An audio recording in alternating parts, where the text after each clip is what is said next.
Hey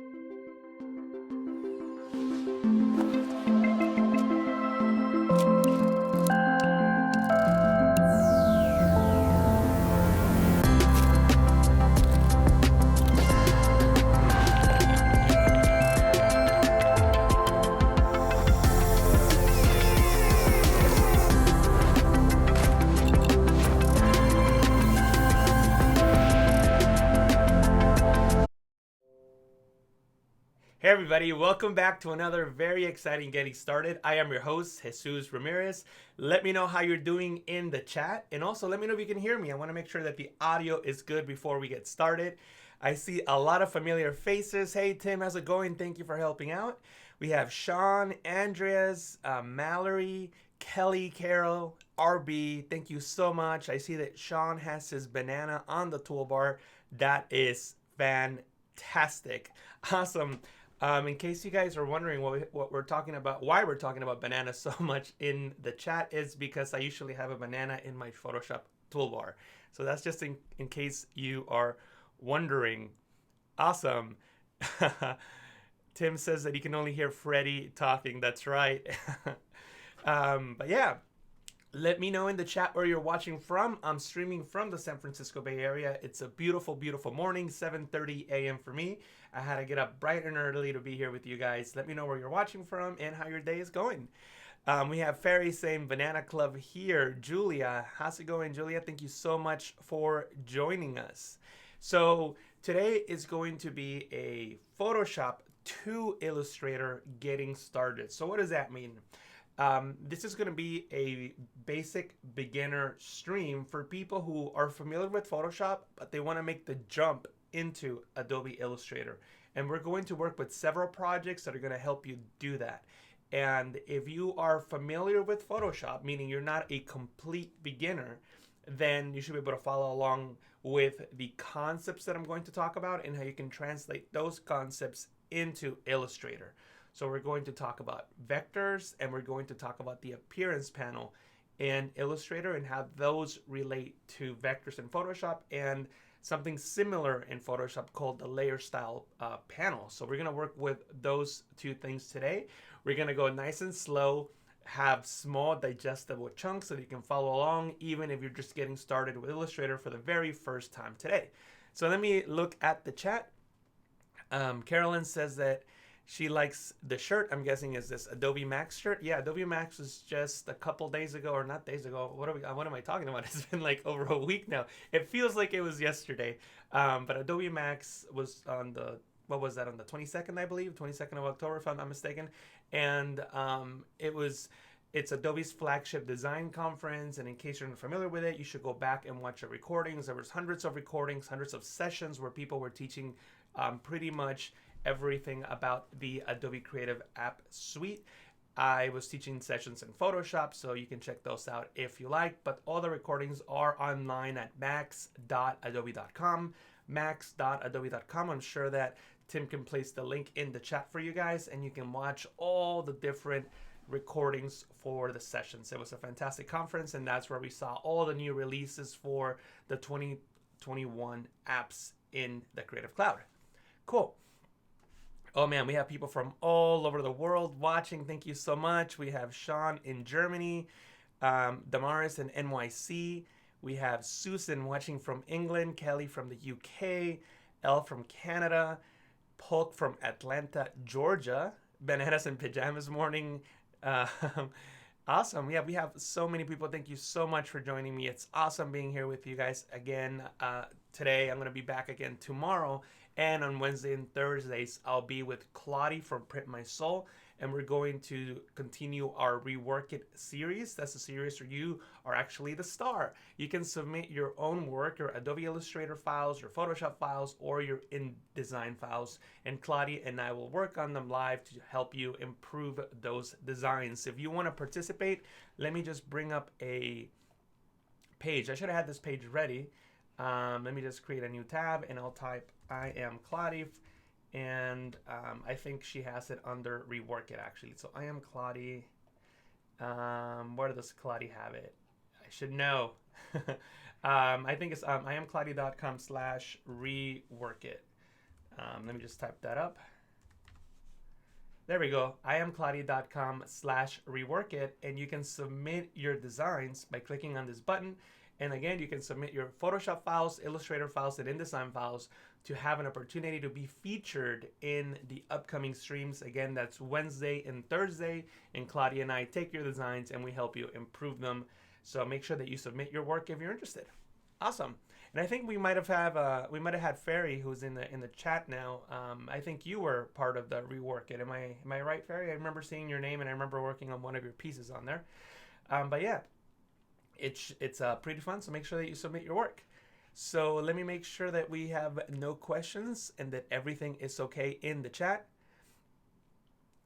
Tim is saying that there's going to be a stream in the German Adobe Live at 6 p.m. German time, so make sure that you check that out. Awesome. We have Frank from Stuttgart. Stuttgart. Thank you so much for joining me. So what are we doing today? What is this all about? I already mentioned that this is going to be a stream where we're going to start in Photoshop and move over to Illustrator. Why are we doing that? There's a lot of reasons why you may be interested in doing that. Number one is that oh, actually, you know what? I just realized I never switched over to my screen. There we go. Rework it from Claudy. iamclaudy.com/reworkit. I'm a little slow today. Sorry about that. But this is the website here, iamclaudy.com/reworkit. And there's this big blue, not blue, but teal button that you can click on and you can submit your work. Again, Adobe Illustrator, Photoshop, InDesign files, all that good stuff. So make sure that you upload it here, rework it. Awesome. Anyway, so now that I'm back on my screen, I guess I can bring up Photoshop. And there's that banana I was talking about. So why do we want to go from Photoshop into Illustrator? There's a lot of reasons that you may want to do that. There's cross-platform workflows, but today we're going to keep it very simple. And I'm just going to show you how, if you have just a little bit of Photoshop experience, you can take that experience into Illustrator and take advantage of the tools inside of Illustrator that can help you create things faster or more efficient. So that's what we're going to focus on today. I would like to know in the chat if we have any first-time Illustrator users. I am by no means a Illustrator, guru or expert. I'm actually quite average at Illustrator, but since I'm very familiar with Photoshop, I can take a lot of the knowledge that I have from Photoshop and translate it into Illustrator. And that's the point. For people who are comfortable in Photoshop, trying to take advantage of the accessible tools that Illustrator has to offer to, again, help you create faster and more efficient. Cool. Susan is just starting out in Illustrator. Awesome, Susan. So why don't we get started? So I'm just going to go into the File menu and click on Open in Photoshop, of course, and I'm going to open this sketch, okay? And this is a sketch for a logo. And as you can see, it's a beautiful piece of art. No, just kidding. It was just like a really rough sketch with like a pen. Not beautiful at all, but the point is that we want to make it beautiful in the computer. And in Photoshop, like as a Photoshop user, you might just decide to do everything on here. And although you can take this illustration or this drawing sketch and make it into an illustration in Photoshop, it may not be the best tool or the most efficient tool. Now, let me show you how we would do this in Photoshop, and then I'm going to compare and show you how to do it in Illustrator, and you'll see the advantages that Illustrator has. And we're going to use tools that are very familiar, or at the very least not difficult to understand, so that we can start creating in Illustrator. So let me see. My mouse is right here. Cool. So if I were to try to recreate this logo in Photoshop, of course, I would try to use the vector tools in Photoshop.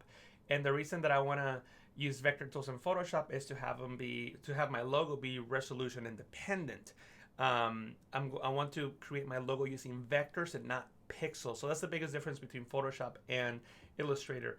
Photoshop is a pixel-based editing software, whereas Illustrator is vector-based. Photoshop does have vector tools, but Illustrator is a whole application based on vector tools. So I have my vector tools here. I have these tools here and also my pen tools right here.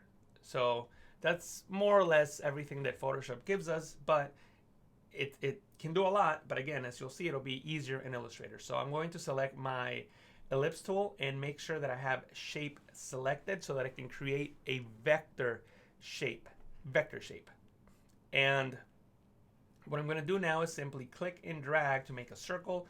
If you hold shift, you'll constrain the transformation. And actually, that's not really true. If you're using a new version of Photoshop and you haven't changed back to legacy, holding shift, I believe, will not keep it constrained. If you press Control K, Command K on the Mac, you can use the legacy transform option here. That way you have to hold that shift key. But anyway, so I just created this circle and I can change the fill color and all that good stuff. And I can even bring down the opacity just so I can see through it. The color at this point doesn't matter. We can come back and change it later, make it look more like a donut. But the point is that now I have that circle. Now I can hold Alt on Windows, Option on the Mac, and click and drag, and you'll see that minus icon there. And I can just do the donut hole now. So maybe something like that. And it creates that hole. And if you wanted to move that donut hole, you see how it's selected? You can now go into the path selection tool. You can move it around, and you could also transform it if you wanted to. So this is how you would create that donut hole. And then you could go and create another rectangle. Same technique. With that ellipse selected, I could subtract the top part of my donut here, like so. So it's not very difficult, but as you can see, it's taking a few steps, and again, not difficult, but not the most ideal workflow. And actually what I would want to do here is I would actually like to hide everything below that, like so. And then I would basically start again and create another ellipse like I did earlier. And this time I'm not holding Alt on Windows, Option on the Mac, because I want to start a new layer. And I'm just going to place my donut right about here. And then I need to cut the top part like I did earlier by holding Alt on Windows, Option on the Mac, and just cutting out this top part like so. And I can just move the vector with my path selection tool, and that's what I'm doing. I'm moving it. And now there's a lot of ways I could create the handle, but just to show you a different tool, I'm going to go into the curvature pen tool, and I can just follow the lines with the curvature pen tool and click and drag to adjust. Double click on a point to make a straight edge like so, so we can get that straight line there. And hold Alt on Windows, Option on the Mac, and then subtract from my selection. If that doesn't work, you see how I created another shape, so now I have two shapes. I can merge them into one, Control E, Command E on the Mac, and then if I select the direct selection tool, I can select that center piece right there, and I can subtract from selection, and that makes that hole there. And then I could always adjust it by dragging these points. I'm not going to spend too much time fine-tuning the vectors there because there's no point. We're going to jump into Illustrator in a moment. But the point of doing all this is to show you the workflow in Photoshop. And when you're done with it, you can start readjusting your image. And actually, Photoshop just has a brand new tool in Photoshop 2021, or not really a brand new tool, but a tool that's been redefined in Photoshop 2021, which is the this tool here that allows us to select different points. See that? See how I can select different points, and I can adjust these accordingly, like so. And I'm just trying to create that icing on that donut. But again, it's a complicated workflow. It's not that easy. I can use a vector mask here to mask that out, and I can start getting the results that I want. But I feel that it's a lot of steps, and using an application that is dedicated to creating things like this will give me much better results much quicker. So we're gonna jump into Illustrator, but before I do that, I'll see if there's any questions in the chat.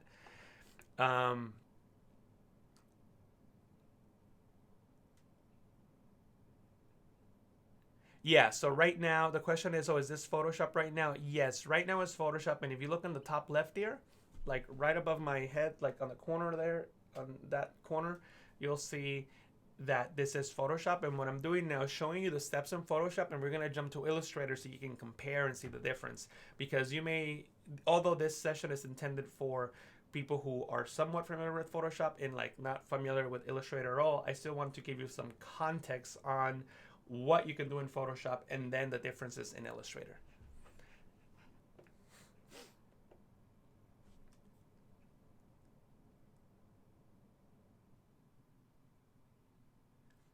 I'm not sure I understand your question, Mallory. If that's the case in Photoshop, why are they there to begin with?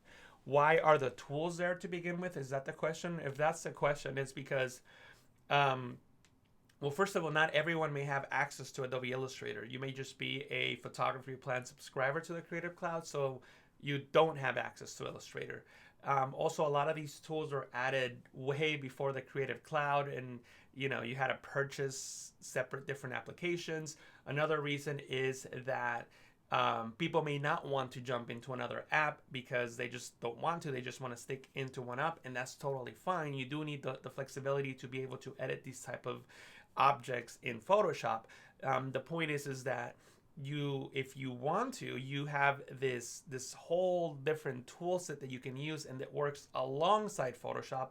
I'm not saying not to use Photoshop if you don't want to. I'm just saying that there's another tool that offers all these different tools that you can use that may give you faster and more efficient results if you want to. But if you want to stick to Photoshop, you're more than welcome to. Is the question would making a logo in Illustrator be better than Photoshop? I don't know what you mean by better, but traditionally speaking, Illustrator will give you more tools and more flexibility to design a vector graphic, which in turn will probably make you a better logo. So I don't know what you mean by using the word better. Is it going to be nicer? I don't know. Maybe you're a lot better at Photoshop, and maybe trying to learn a new app might slow you down. I don't know, but Illustrator does offer a lot more tools to help you create vector graphics, which in theory should help you more easily and efficiently create a logo. But yeah, so now let's jump into Illustrator so that we can see the other app. And here it is. We have the same graphic, and actually something that I've already done here that I should probably mention. So you know what, I'll start from scratch. So I'll delete this layer just so that you guys see what I did there, because you may not know. So in Illustrator, I can bring in a photo, like any type of photo. I had that scan of that donut design. So I can bring that in by going into File and selecting Place. And there it is. It's a JPEG image, and I can place it into my artboard, and I can click and drag, and when I release, Illustrator will fill that graphic there. In the Properties panel, just like in Photoshop, you can adjust the opacity. Actually, in Photoshop is in the Layers panel, but same idea. You have all the properties for your layers in the Properties panel. If you don't see that, you can go into Window and Properties, and then you can just bring down the opacity, and this is just like Photoshop. And then you can go into the Layers panel and just lock the layer by clicking on this space here. That way you don't accidentally move it or adjust it as you're working. Then you can create a new layer by clicking on the new layer icon. Again, just like in Photoshop, click on that little icon and boom, it creates a new layer. Layer number 3. There it is. There's nothing there, obviously. So what I can do now is work with my fill and stroke. So let me just add a stroke so you can see what a stroke is, in case you don't know. So what I can do now is come in here and I can adjust my my image here by selecting the shapes, one of these shapes, for example, an ellipse. So I'll click and make a circle. See that? See how the fill is brown and the stroke is black in the properties panel? I can adjust my stroke to make it thicker, and I can click on stroke and adjust the type of stroke. I can have dashed lines. I can align the stroke to the inside, the outside, or the center. Totally up to you. I'll align it to the outside, I guess, in this case, and I'll probably set the stroke to maybe, I think 2 points might work in this case. And if I want to change the color of the stroke, I can double click on the stroke color and change it. And I can double click on the stroke fill and change that as well. And what's even cooler is if I don't want a fill, I could click on this none icon, and now I have no fill, just like a red circle stroke, or vice versa. I could have a fill color but no stroke. So I can click on the stroke and then click on none. So you have that flexibility. What I'll do is I will have a stroke selected, and I'll just make it, you know, like a dark purple or something that we can see. And I'll make it 2 pixels. So that's what we're going to work with. So actually what I'll do now is I'll start from scratch. I'll delete that, and I'll select my ellipse tool, and I'll just click and drag to make a circle. Again, I'm going to hold shift to keep it constrained. And as I'm making it, I can hold the spacebar and move it around, just like in Photoshop. Photoshop works exactly the same way. So I'm going to fill my circle, like so, and there it is. And the reason that I'm working with just a stroke and not a fill is so that I can see the contents behind. I can see the design, and I can just start overlaying very basic shapes. I hope that makes sense. Let me see if you guys have any questions in the comments.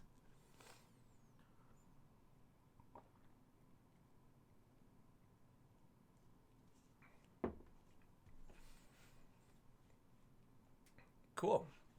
And so I just created the main shape, and now I'm going to hold Alt on Windows, Option on the Mac, and I'm going to click and drag, hold Shift, and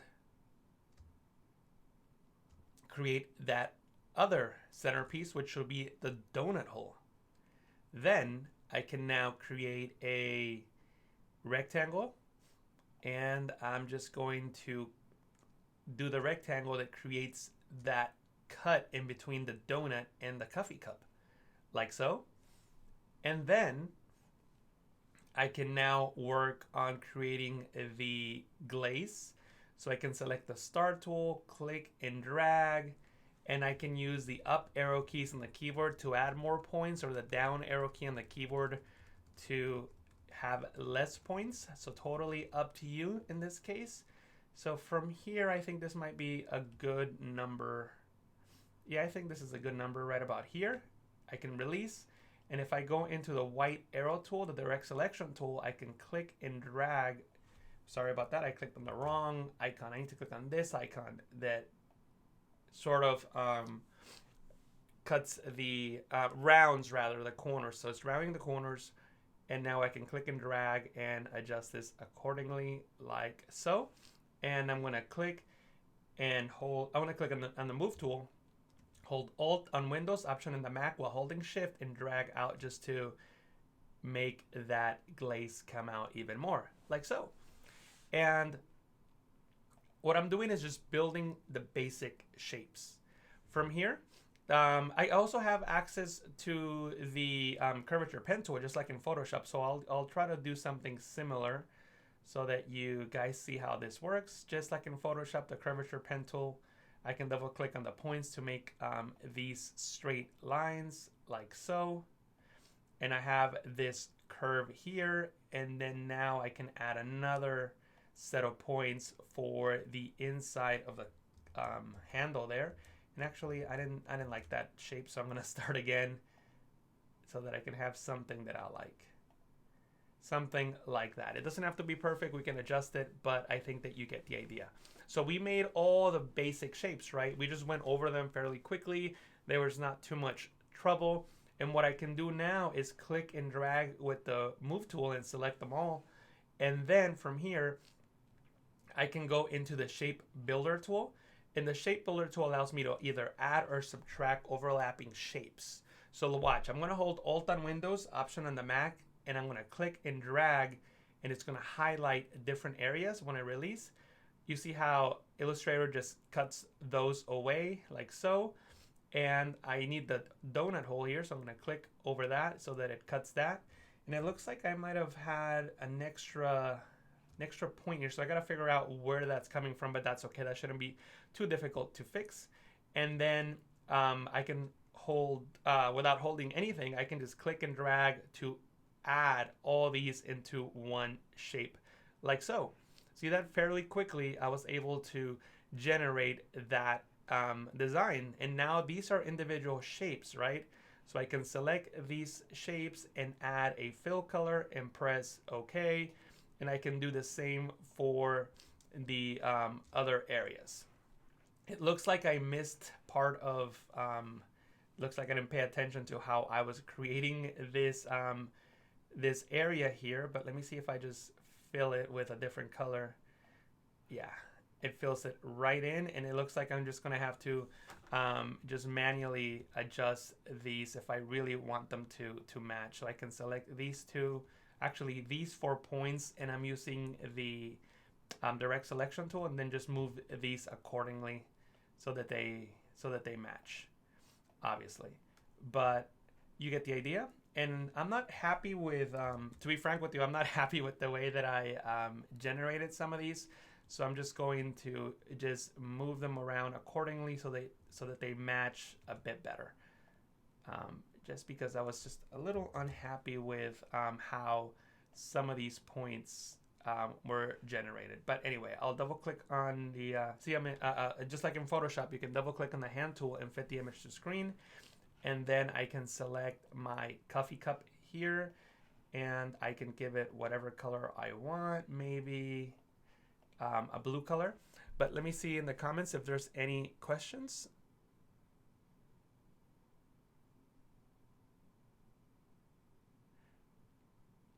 RB saying, keep in mind that the pen tool in Illustrator is a lot easier to work with and a lot more intuitive than the Photoshop version. Yeah, I can see why you would say that. I would say that if you have more experience with the Photoshop pen tool, then it's somewhat similar, but generally speaking, I would agree with that statement. How are you, Jesus? Thank you so much. Cool. Thank you so much for joining us, Juan. Good to see you. Awesome. Yeah, I would agree with that, Mallory. The biggest challenge is in Illustrator is to creating something is thinking in shapes rather than using the pen or brush. Yeah, so that's a very good point. You have to think about the main shapes that the design has, and then just work with those, primary shapes first, and then start working on the details. So yeah, that's something that you do have to get used to. Definitely agree with you on that.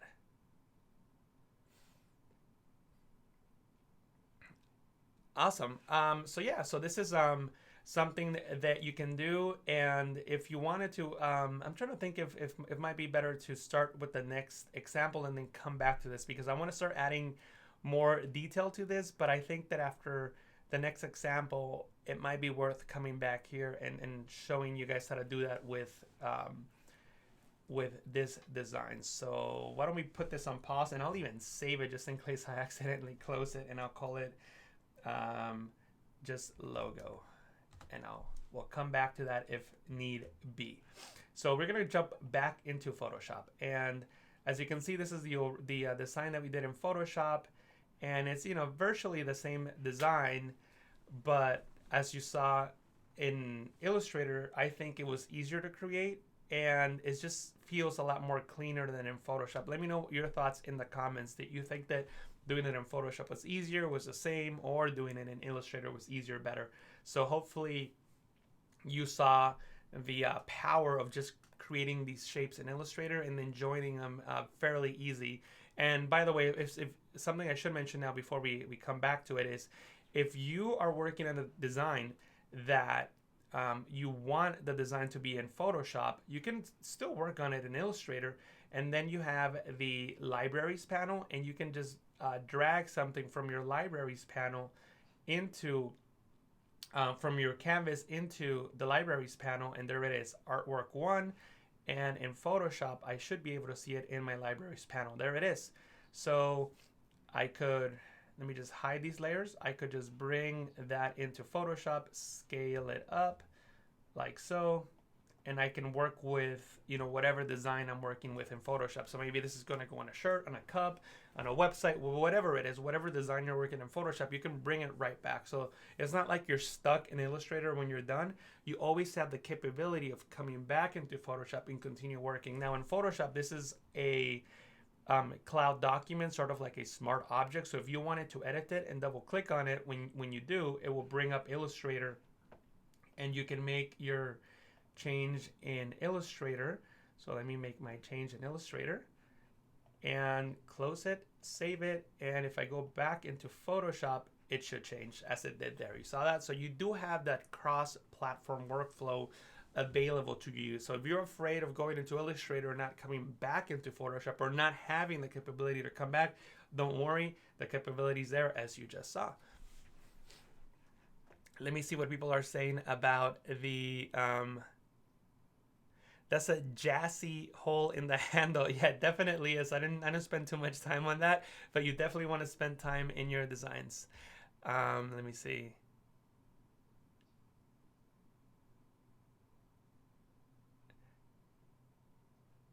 Cool.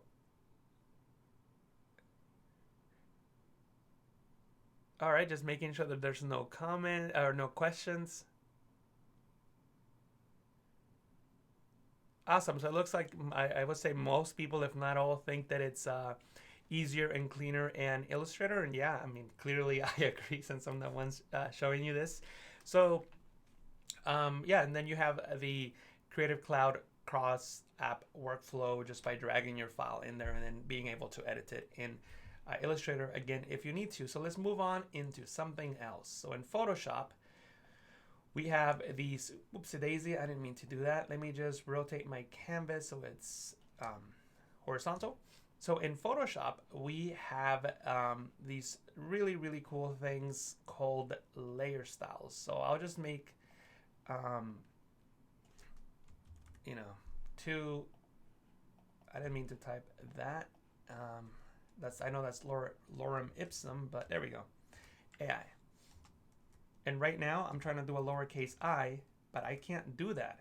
And I can't do that because it's got on the properties panel, let me show you here, under these dots here, it's got this icon enabled, which is the capitalize. So let me just make sure I select that and uncheck that so I can get my capital I. There it is. And here's the trick in Photoshop. Actually, see, I like how Illustrator does this much better.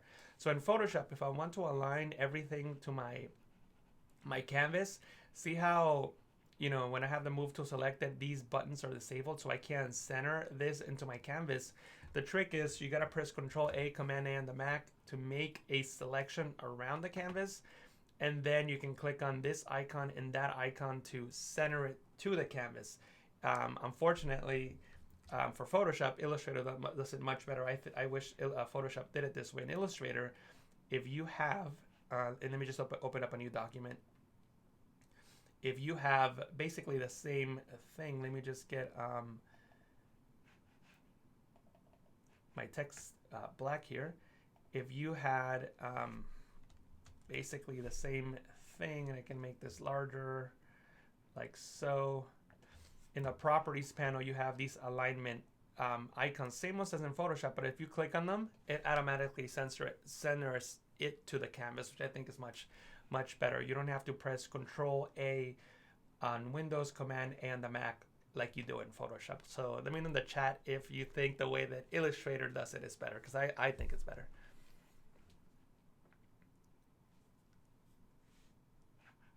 Cool.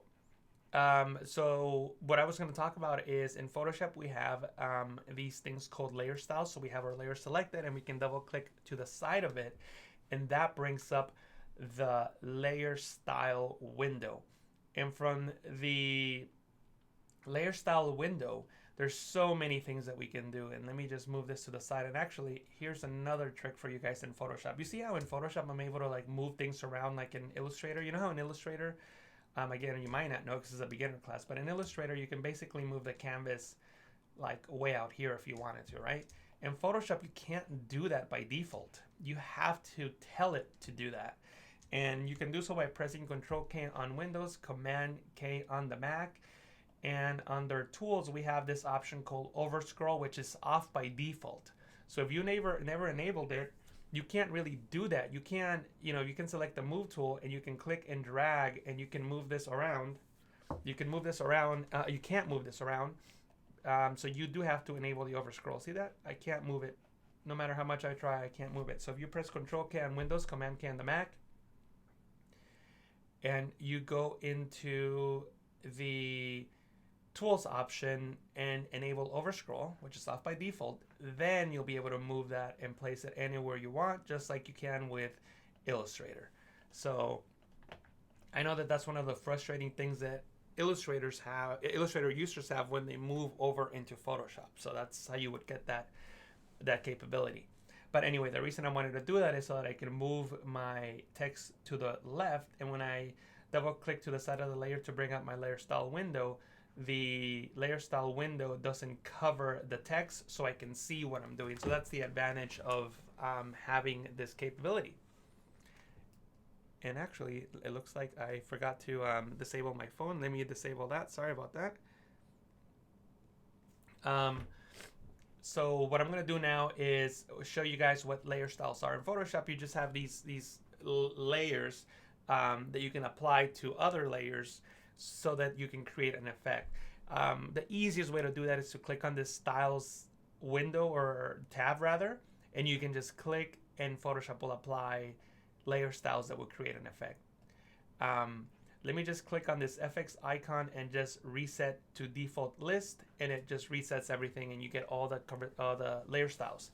And you have things like color overlay. So if you wanted to make this a different color, let me set it to normal. You can. You also have things like a gradient overlay. So we have a gradient that goes from one color to another. We have things like strokes. Pretty cool. We can make it black. We can make it any other color that we want. We have things like bevel and emboss, where we can make a bevel like so. You see how we have this nice little bevel going around that stroke now? It looks pretty cool. We have a drop shadow, and we can click and drag on that drop shadow, and we can change the color, the opacity, whatever you want. We can increase the size to blur it. We can add a little bit of noise so it's not so smooth like so. And we have this awesome effect. And although this is really cool and I use layer styles a lot, Illustrator has something similar in the appearance panel, which allows you to create all types of different effects. So that's what we're going to look at in a moment. The one thing I do want to mention before we move over into Illustrator is that you can right click on the FX icon and you can click on create layers. You can press OK, and then Photoshop will create layers out of those layer styles. See that? So this is the drop shadow. This is the stroke. This is the bevel and emboss. This is the actual text layer. This is the gradient fill. And this is the stroke. See that? See how all these different layers stacked on top of each other create the effect that we saw earlier? So this is, in some way, this is what Photoshop is doing behind the scenes. Not 100%, but in some ways.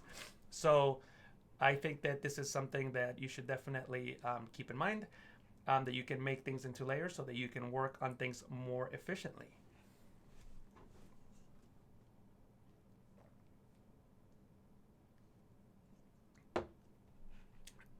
I see a keyboard shortcut there, Tim, that you posted.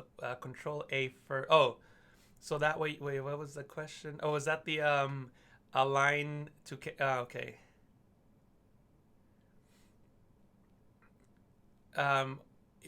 In there you can change it to from align to selection to align to canvas. Are you talking about Illustrator, Tim, on there? I kind of lost that question that I guess somebody asked you, but thank you for answering. It looks like you did. Cool. All right. So this is what we would do in Photoshop. In Adobe Illustrator, we have something similar. Let me change it to a different font. We'll do Proxima Nova. I like Proxima Nova a lot because you can get these really thick letters or these little thin letters as well. We have a lot of options. Proxima Nova, in case you don't know, could be found in fonts.adobe.com. So if you go into fonts.adobe.com, oops, I typed that wrong. It's fonts, plural, fonts.adobe.com. You come up on this page where you can download fonts or install fonts into your Creative Cloud account. And the one that I'm using is called Proxima Nova. There it is. And you can just enable it to activate the 48 fonts. It's got a whole bunch of different types of fonts that you can use, and that will immediately be activated in your Creative Cloud account, and you can use that for your designs. You can use this font for your designs. You can click on this, and you can see what the fonts look like. These are all the ones that I'm using, and you can also put your custom text in here. For example, you can type in Adobe Illustrator, and you can see what that looks like, maybe with a larger font. And this is how you can preview the fonts. Another thing that you can do is go into the Browse Fonts tab, and you can select the category. For example, we just had Halloween. Happy Halloween, by the way. Let me know in the chat if you dressed up as anything. I didn't dress up as anything. I didn't really do much for Halloween this year. I'm guessing that a lot of people were also in lockdown or doing social distancing, so I didn't dress up for Halloween, but let me know if you dressed up for Halloween and what you dressed up as.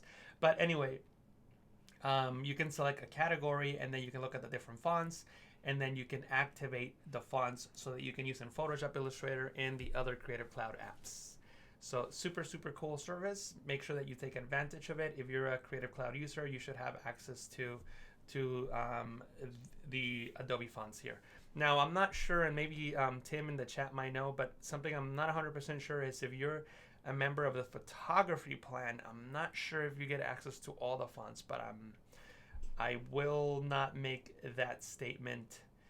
But I want to say that you do need a full Creative Cloud account. But if you know in the chat, let me know, because I'm not 100% sure now. Let me see if somebody's answering that question.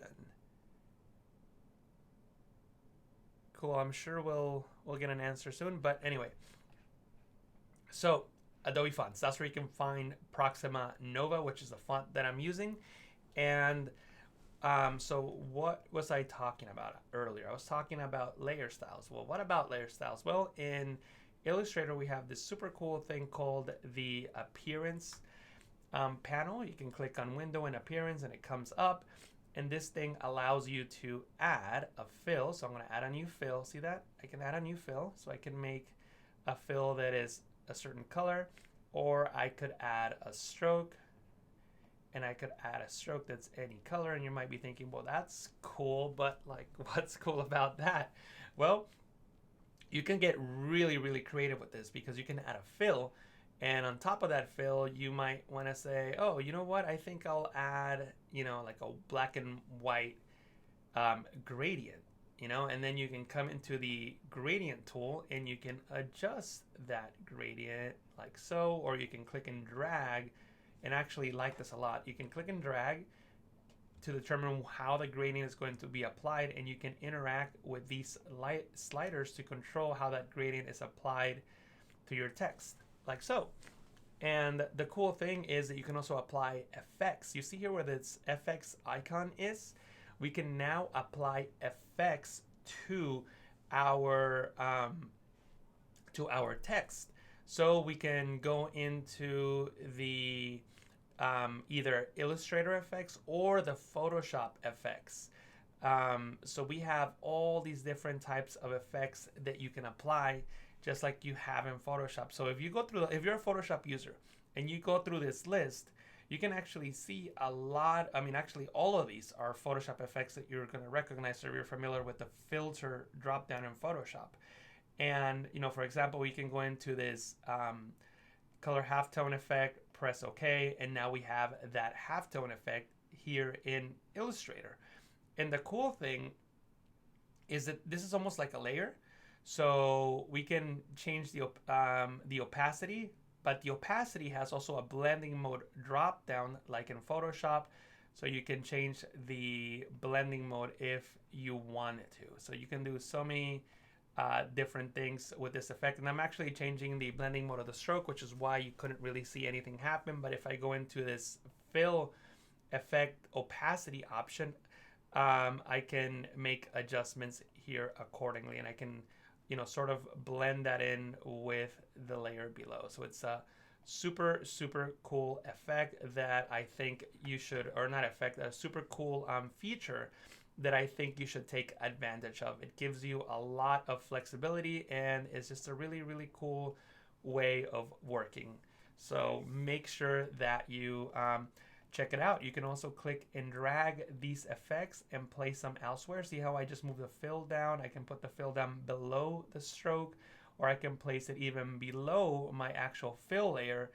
And from this fill layer, I can actually change the blending mode of that fill layer so that it blends with the layer below. See that? See how I'm just changing all these different blending modes so that it changes with the layer below. So it's a really, really cool way of working. Maybe we can come out with like a nicer looking effect. Let me see. I think I saw this in the chat earlier, a question in the chat earlier. So let me change this back to how I had it before. I'm in the multiply blending mode. I'm just going to go back into the normal blending mode. And one of the things that you can do with the stroke effect is go into distort and transform, and you can transform this effect. Make sure that you have your preview checkbox enabled, and you can add copies to that. So maybe we'll add like 20 copies, and then you can start adjusting these controls. See that? You have to be very careful because they can get crazy pretty quickly. But something that you can do is maybe, here, let me be more subtle about that and just do like 0.1 inches like that. And you can start creating sort of a extrusion effect just by moving these points around like so. See that? See how it's looking more like an extrusion effect? And maybe I could go and make this like, I don't know, should I make it 99%?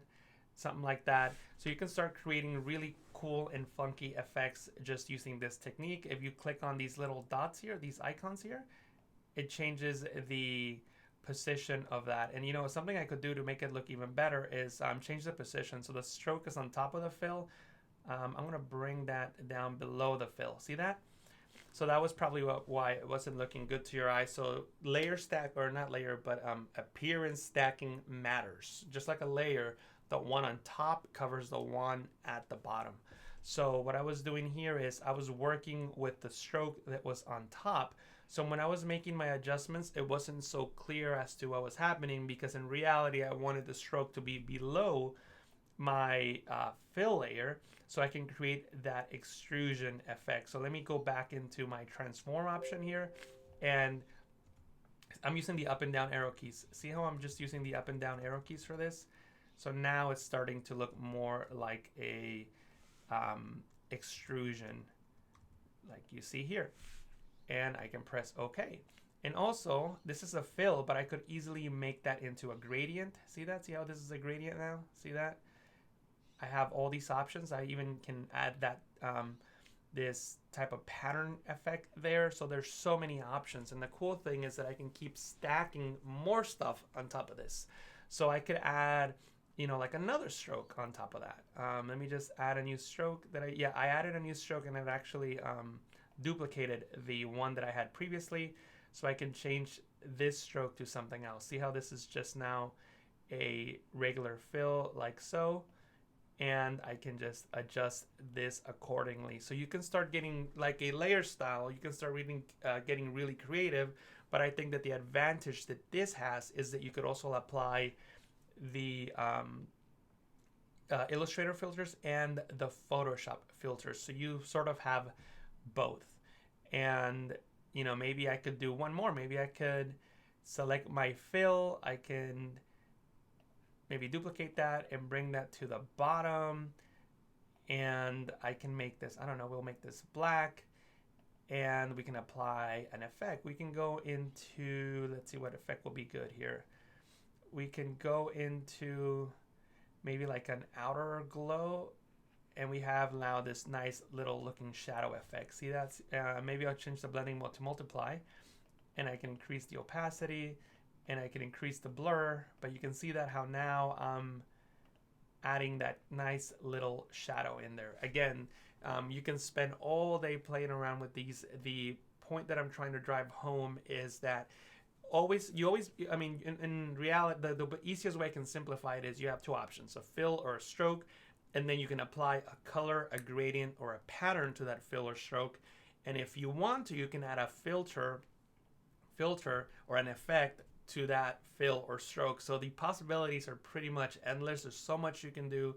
So as much as I love Photoshop, as much as I love layer styles, I think that Illustrator gives you much greater flexibility to create more interesting designs a lot easier than the layer styles do. So let me know in the comments if you guys agree, disagree, if you prefer the layer styles or why you prefer them. Let me see if there's any questions in the chat.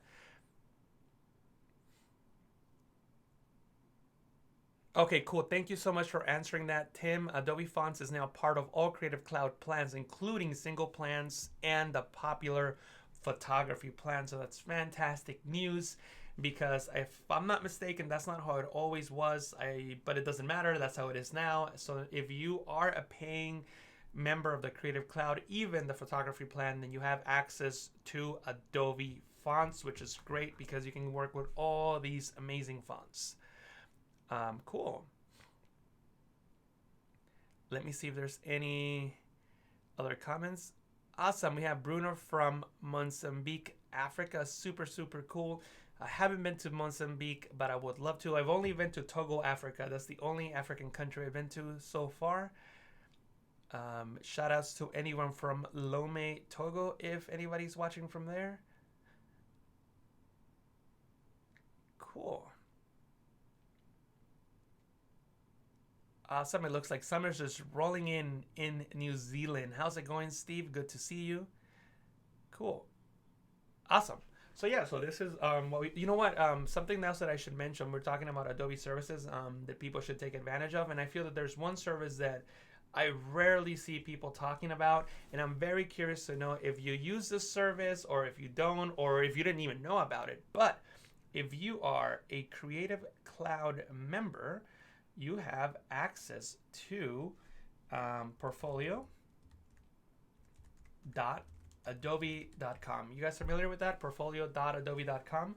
Portfolio.adobe.com is in some ways similar to Behance, but it's not really like Behance. So it's similar to Behance because it's designed for you to showcase your portfolio, but unlike Behance, it's not like a community or a social media type of thing. It's more like a website. You can almost think of it as like Squarespace. So it's just a website that connects to your Behance. It doesn't have to if you don't want to, but it can. So it's Adobe basically gives you a website where you can display your work. You can also attach a custom domain to your portfolio.adobe.com. In my case, it's JesusRamirez.net, and that brings you to my portfolio. But obviously you can use whatever Adobe provides as the URL or connect your own custom domain to it. But the point is that it allows you to share your work in a website format. So you can have different pages, themes, and all sorts of different things. So these are the different themes that you can apply. And I can click on that particular theme. I don't even know what it's going to look like, but that's what it looks like. And it's basically a website that holds all your work, and you can also add custom pages. So it's not just like showing these pictures and that's it. You can customize it and have different items here in the navigation bar, maybe like an about page or something like that. And when you click on one of the portfolios, it brings up information about that particular piece, just like, very similar to Behance. You can actually have Behance send in the projects that you like from portfolio, or you can just customize your own like you would do again in a website like Squarespace. So let me know if you're taking advantage of Adobe Portfolio, and if you're not, I would recommend for you to check it out. Maybe it's something that you want to start using. If you're already paying for the Creative Cloud plan, then this is another benefit that you may have that you're not taking advantage of. So if you already have it, why not take advantage of it? So make sure that you check it out. Let me see. I'm really curious to know. I rarely see anyone talking about Portfolio. Oh, Bruno's saying that sadly Portfolio is not available in his country yet. Let me know what country you're in, Bruno. I'm curious to know what country does not have access to Portfolio. I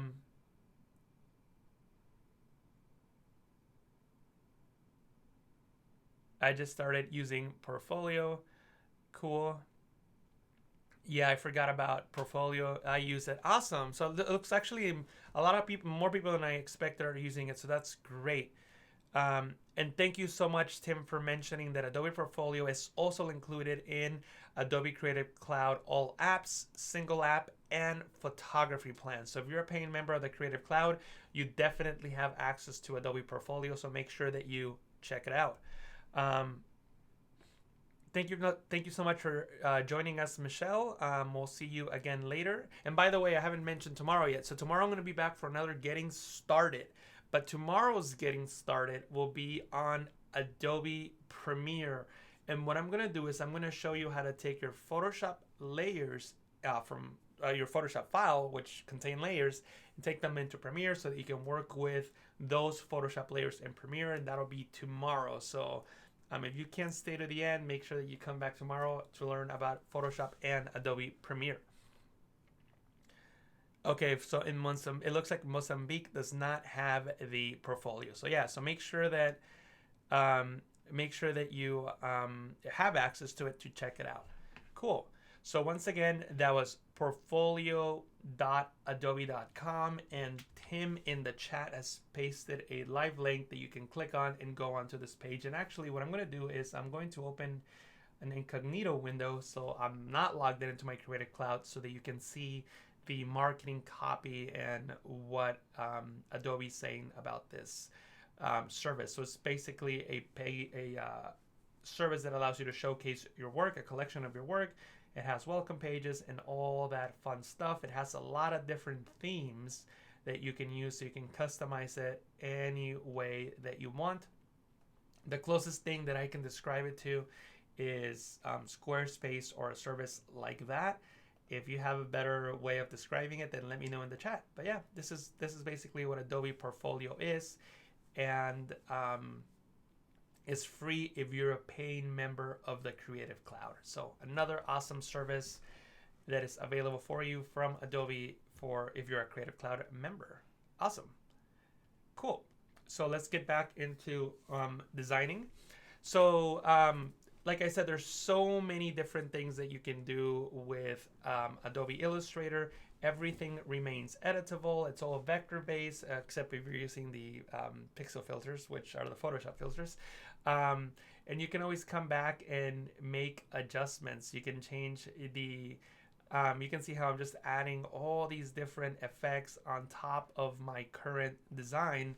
And, really quickly, you can start creating something very, very interesting.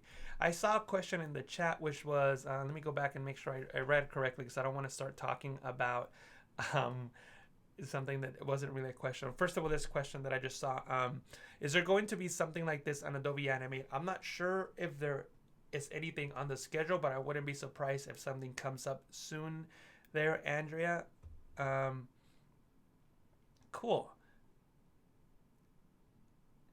I saw a question and now I can't find it, so I'm just going to go off memory, but I think the question was, how do I, and if this sounds like your question and that wasn't your question, then correct me when I start talking about it. But basically the question was like, okay, cool, I can see that you can do something in Photoshop and something in Illustrator, but is there like a Illustrator Photoshop workflow? Meaning, can I start in one, go into the other, and then come back into the first one and then continue working? So the short answer is yes. The workflow, I mean, I don't want to say that most times, but probably a common workflow will be starting in Photoshop, going into Illustrator and coming back, or starting in Illustrator and coming into Photoshop to create pixel-based effects. For example, like we'll take this logo one. This will be actually a perfect example. I know that I have. Do I have a cup here? I have a cup or glass. Let me see. I know I thought I had a red cup here. Here we go. This cup here. So a workflow would be, okay, so I designed my logo, and then I can now take that logo and bring it into Photoshop and place it on a coffee cup. So I don't like the color of that cup, that's fine. I can go into the hue and saturation adjustment layer, clip it in the layer below, and then, you know, make it a different color. So we'll make it, I don't know, like a nice little, you know, baby blue or something like that. I don't know what looks good. I don't think the original colors of the logo look as good as I intended them to look, but whatever. We'll work with this logo. So the workflow would be, yeah, you can design in maybe do your rough sketch in like a Wacom tablet in Photoshop if you want. I don't know. Take that sketch into Illustrator, design your logo, and now you can use that logo for whatever you want if you place it in the Creative Cloud. So once it's in the Creative Cloud, I can bring it into Photoshop and start mocking up my logo. Maybe I want to show my client what it would look like on their coffee cups at the coffee shop or donut shop. And one way of doing that is by mocking it all up in Photoshop. So that will be one workflow, a typical workflow that you might see people do. And what you would do in this case is just go press Control T, Command T to transform, and you can just go into you know, distort the image. And actually I'm going to convert this into a smart object, and now I can warp it. I can click on warp, and I can click and drag, you know, these points to make it seem like my logo is wrapping around the cup. You know, I could probably do a better job than what I'm doing now, but I'm going fairly quickly. But you know, this is basically the workflow, a typical workflow that you might find from one app to the other, not necessarily doing everything in one. And you know, that's my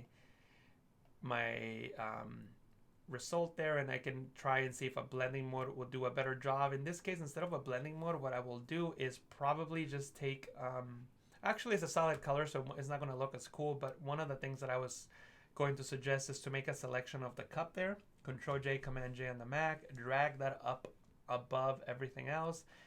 And actually, you know what, I used the wrong keyboard shortcut, because what I wanted to do was make a copy with that same color change. But if I just go into Control C, Command C to copy, it's just going to do a regular copy. See that copy right there? I want a copy merge, so it takes into account the hue and saturation adjustment layer.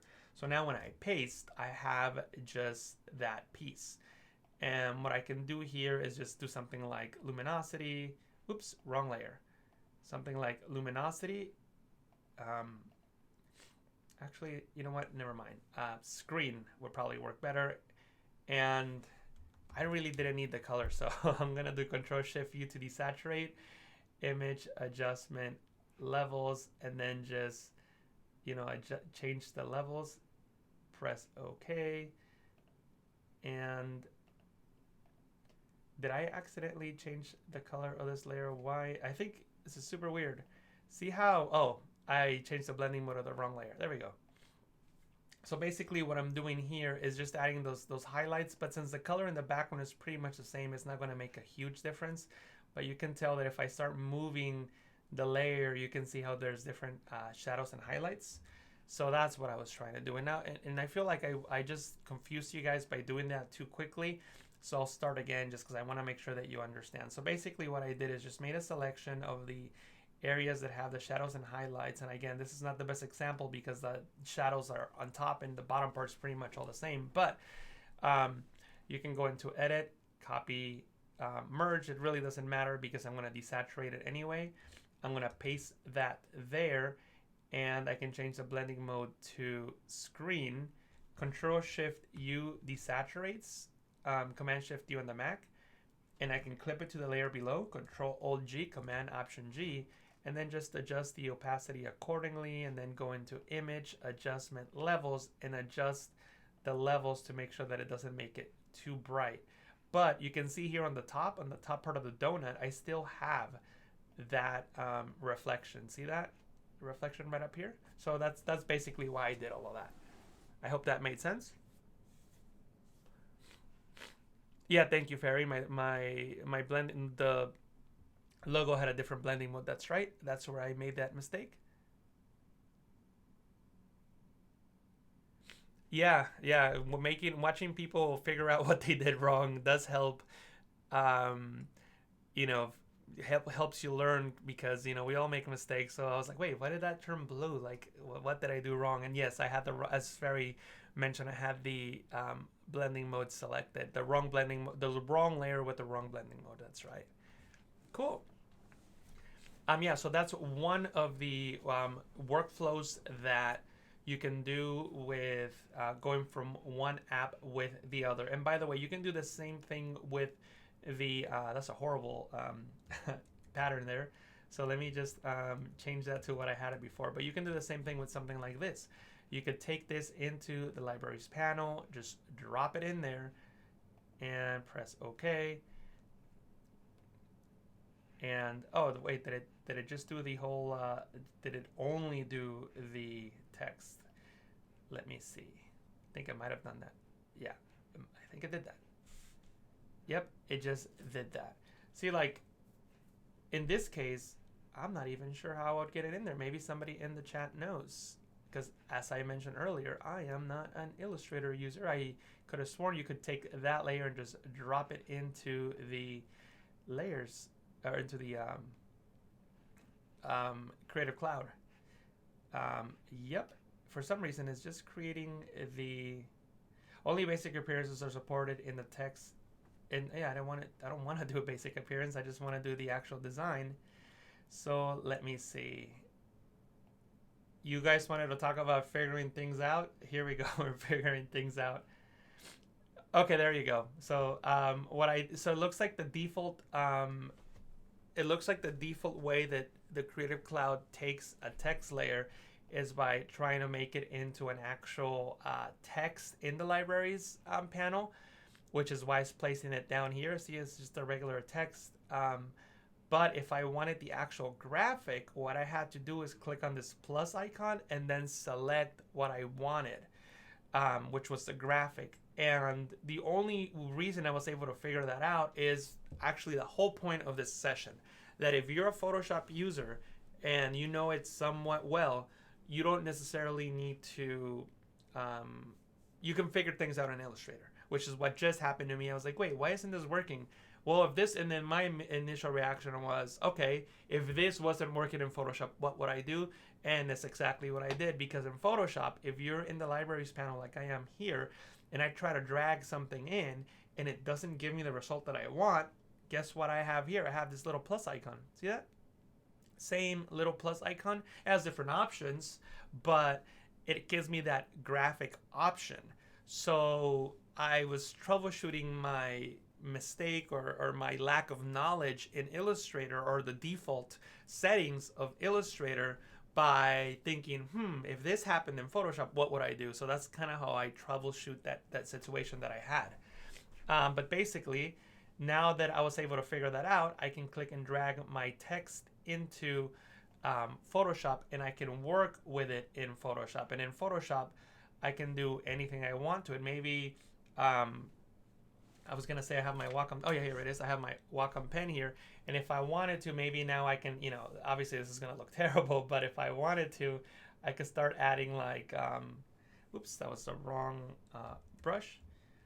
I could start adding effects. I think I have, like something like this. I don't know. Like whatever effects I want on top of it, and so that will be another way in which you can work with Photoshop and Illustrator.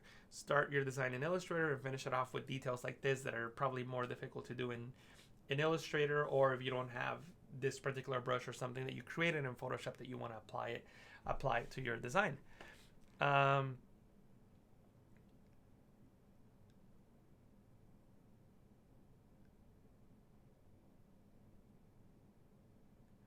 Cool.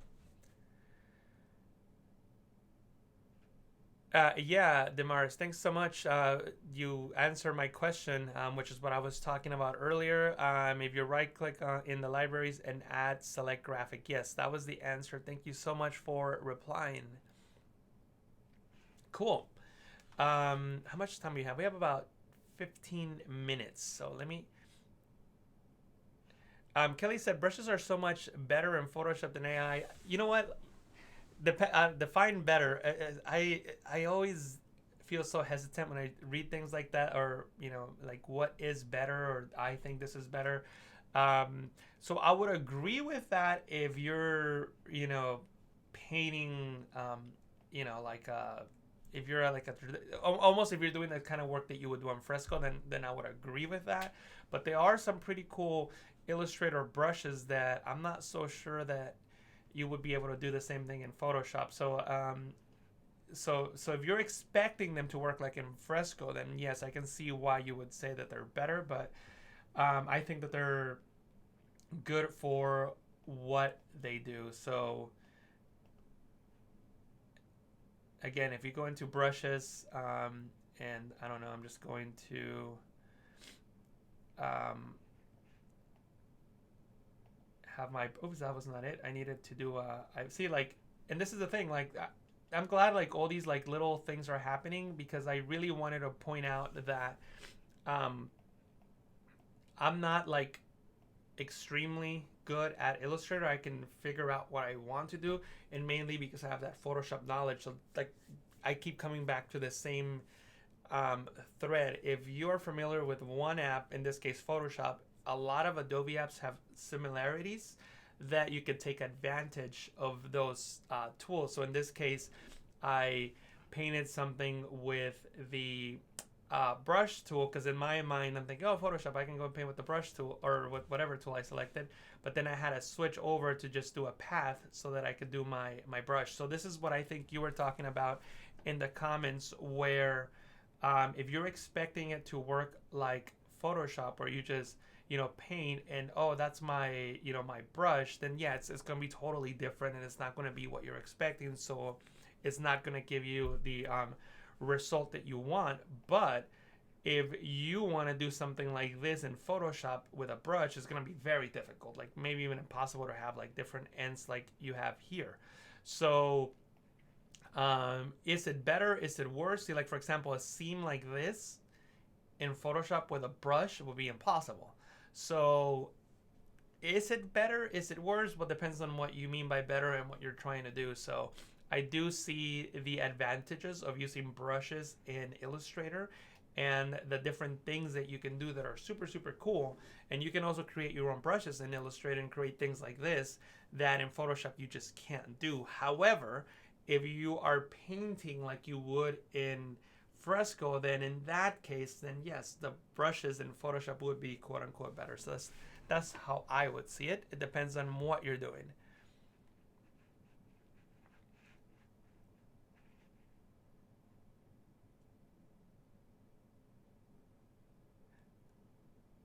Awesome.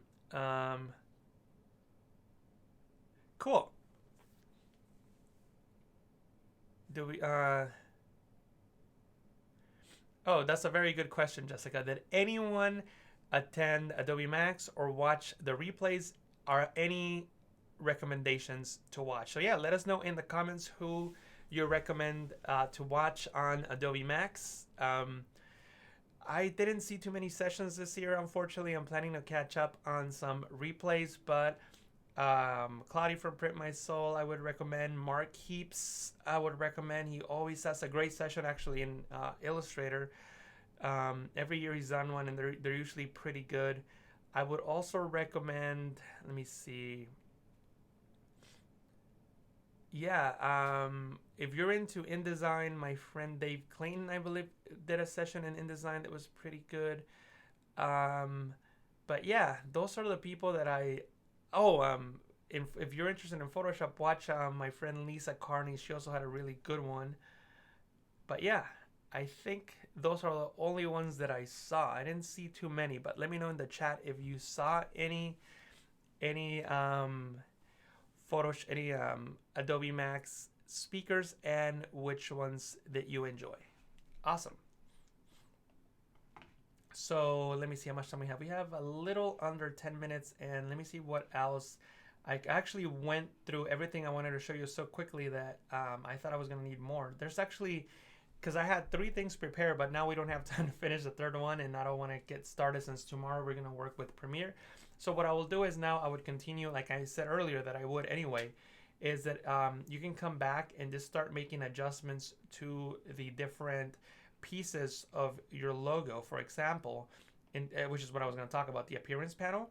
You see how in the fill, I can change this to something else. I can add another fill on top of that if I wanted to, and I could then maybe do something like a gradient, like so. Totally up to you. I could also select the gradient tool and adjust it accordingly. Let me actually select the gradient. There we go. And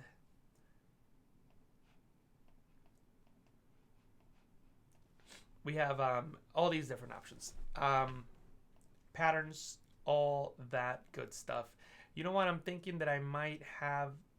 No, I don't have enough time. So actually, what I should show you is, since I don't have time, and I've already been saying that I was going to show it, but a way for you to learn it without me actually showing you now is this entire series is based off a project I did with Adobe called the Cross App Workflow. You can actually see the same files that I've used in this example today on this Adobe page. I'll place a link in the description, and actually I'll share the main page. The main page, you can actually find it on my website, photoshoptrainingchannel.com. If you go into my About page, you will be able to see this section right here where it says Adobe Cross App Project AI and PR courses. I'm going to copy that and paste it in the chat. There it is. And I'm sure Tim is going to be, or Sam rather, sorry about that, Sam. Sam's going to be able to share the clickable link on there. But anyway, you can see the 3 Illustrator to Photoshop or Photoshop to Illustrator projects. You saw the design a stunning logo more easily. That one right there, if you click on Start Now, you can scroll down and download the starter file so you can practice with that, and then you can watch this 11-minute video. I think it's 11 minutes on the steps to do that. I have another one on creating scalable text, and the one that I was gonna start but I don't have time to do anymore is make a business card in Adobe Illustrator. So if you're interested in making business cards in Adobe Illustrator, you can see the project files here and work with them. And tomorrow I'm going to talk about editing videos in Premiere based on Photoshop documents, or even just regular videos. So we're going to work on one video that's not even related to Photoshop, just to show you a couple cool things in Premiere.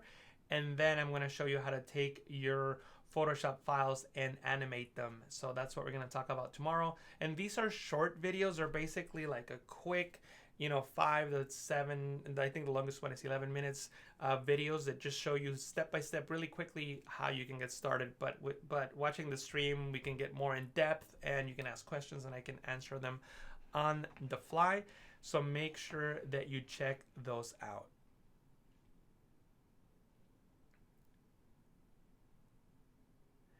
Let me see if there's any questions. Yeah, Lisa Carney definitely rocks. I agree with that. Um, oh, thank you so much for pasting that clickable link there, Sam. That's super cool. Thank you. Cool. But yeah, we have about 4 minutes. Let me know if there's anything else that you would like me to show you in this next couple minutes. I'm open to taking any questions in Photoshop or Illustrator. Sorry for going on that little donut example a little too quickly. I think I went a lot faster than I needed to. Something that I should mention though that is somewhat related to what we're talking about today is that Photoshop now has the triangle tool. So the triangle tool would probably help you also with your logo creations as well.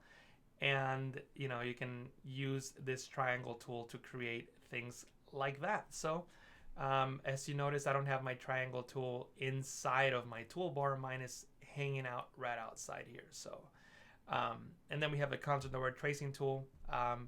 That this is another vector tool that is new in Photoshop 2021 inside of Photoshop. If you want to enable the content aware tracing tool, you do have to press Control K on Windows, Command K on the Mac, and go into the technology previews and enable the content aware tracing tool. And that tool it's almost like a beta release. It's not done, but it's designed to help you create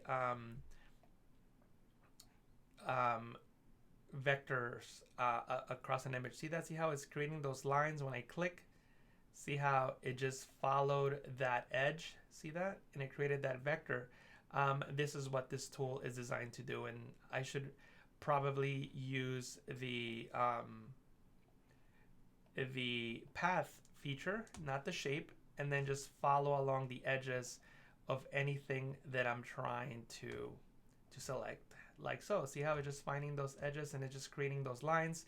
And then you have this detail slider that helps you control, you know, the detail that it finds on this image, and then you can click and it finds the edges and then just creates those vector lines. Again, this is a technology preview, so it might not be the perfect tool yet, but the point is that Adobe needs information so that they can make this tool better. So you can check it out now if you like, but don't be too harsh on it since it's not an actual tool in Photoshop yet. It's a preview for something that's coming along, but you can still enable it now and play around with it if you like.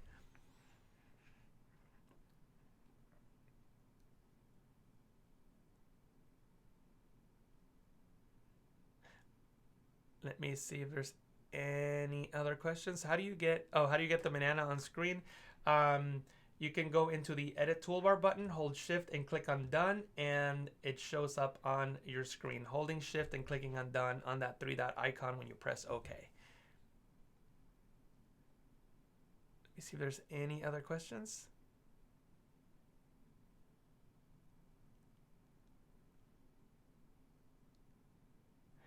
Yeah, the question is, how do I get Premiere? You have to be a member of the Creative Cloud or get the single app for Premiere. But in this case, if you want to follow along, you definitely need the Creative Cloud.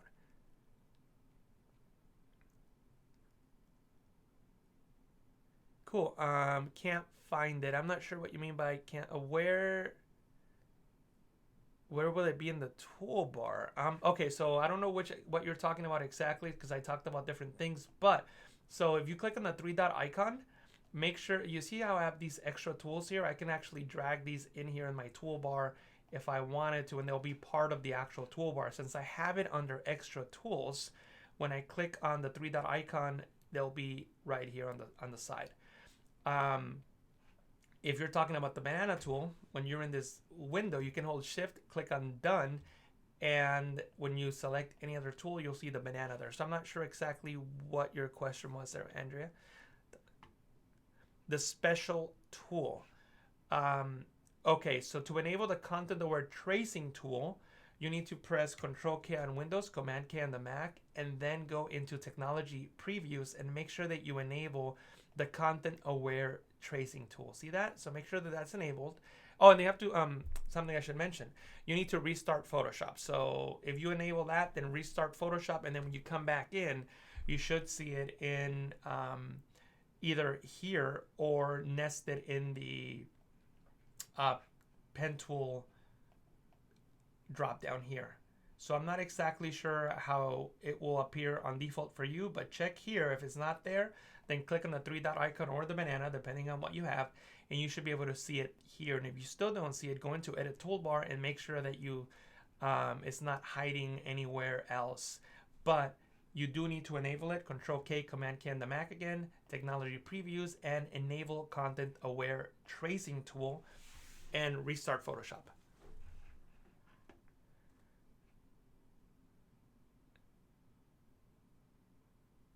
Color. Okay, Luis, so you have a question about the halftone. So the video that I shared on the link, Luis, you can watch that, and I talk about that on that video for Adobe on, because I gotta go now. Like I'm out of time. I wish I would ask that question a little earlier. But if you go onto this page again, Tim pasted the link in the chat. You can click on this scalable text FX video, and I talk about your question because you want the halftone to be a different color. I showed how to do that on this video, so make sure that you check it out, and then you will have the answer to your question. But let me just quickly switch over into the schedule. We started with me doing the getting started today. We have Voodoo Val coming up right up next in 5 minutes, so make sure that you stick around for her. Go get a quick water, coffee break, maybe a breakfast if it's early in the morning for you, but make sure you come back for Voodoo Val to do the Photoshop Daily Creative Challenge. We have Jeanette doing vector art. Then we have Andrew doing the Daily Creative Challenge for Illustrator. So if you want to learn more about Illustrator, come back at 11:30 a.m. Pacific. Then we have Brandon doing mobile app design. And at 2 p.m., we have Andrea doing the XD Daily Creative Challenge. I think Tim said he designs his logos on there. I don't know if you were joking or not, Tim. I'm sorry, I keep saying Tim. Sam, why am I thinking about Tim so much today? Design in the Dark with Andrew. He'll be back again. And Hood's Path Design will be here as well, 2:30 p.m. Pacific. So make sure that you stick around for that. All right, everybody, thank you so much for joining me. I will be back again tomorrow at 7:30 a.m. Pacific doing another Getting Started, and we're going to work with Adobe Premiere. Also, remember to check out Rework It. iamclaudy.com/rework it so that you can submit your Photoshop, Illustrator, and InDesign files so you can work with you.